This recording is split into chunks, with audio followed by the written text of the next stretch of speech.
സ്വസ്ഥം സുന്ദരം. ഞാൻ എന്താണ് പറഞ്ഞു വരുന്നതെന്നായിരിക്കും അല്ലേ? ഈ വരുന്ന ജൂലൈ മാസം, അതായത് സമ്മർ ടൈമിൽ ഈ UK ഒരിക്കലും കാണാത്ത അതിമനോഹരമായ ഒരു പ്രോഗ്രാം നടക്കുകയാണ്. അതിൽ ആരാണ് വരുന്നതെന്ന് അറിയാമോ? ഈ യുവജനതയുടെ ഹൃദയവും മനസ്സിനെയും ഒക്കെ ത്രസിപ്പിച്ച നിങ്ങളുടെ സ്വന്തം കുഞ്ചാക്കോ ബോബൻ. ചേച്ചി, കുഞ്ചാക്കോ ബോബൻ മാത്രമല്ല ഇപ്പൊ വരുന്നത്. ആരൊക്കെയാണെന്നറിയോ? ഈ സമ്മർ കൂടുതൽ നിറമുള്ളതാക്കാൻ ലോകമെമ്പാടുമുള്ള മലയാളികളുടെ മനം കവർന്ന സ്റ്റേജ് പ്രസൻസിലൂടെയും ആംഗിളിലൂടെയും ഭാവഗായികയെയും എല്ലാം പേരെടുത്ത മലയാളികളുടെ പ്രിയ ഗായിക റിമി ടോമിയുണ്ട്. സോ ഇതിന്റെ ഷോ ഡയറക്ടർ ആരായിരിക്കും? അതാണ് ഇതിന്റെ ഹൈലൈറ്റ്. നിറം കൂടുതൽ നിറമുള്ളതാക്കാൻ ഇതിന്റെ ഷോ ഡയറക്ടർ ആയിട്ട് എത്തുന്ന ആരാന്നറിയോ?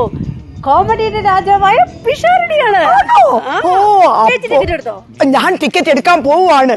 അപ്പോ നിറം 2025 കൂടുതൽ കളർഫുൾ ആക്കാൻ, എൻജോയ് ചെയ്യാൻ ടിക്കറ്റ് എടുത്തിട്ടില്ലെങ്കിൽ വേഗം ടിക്കറ്റ് എടുത്തോളൂ. Here we go.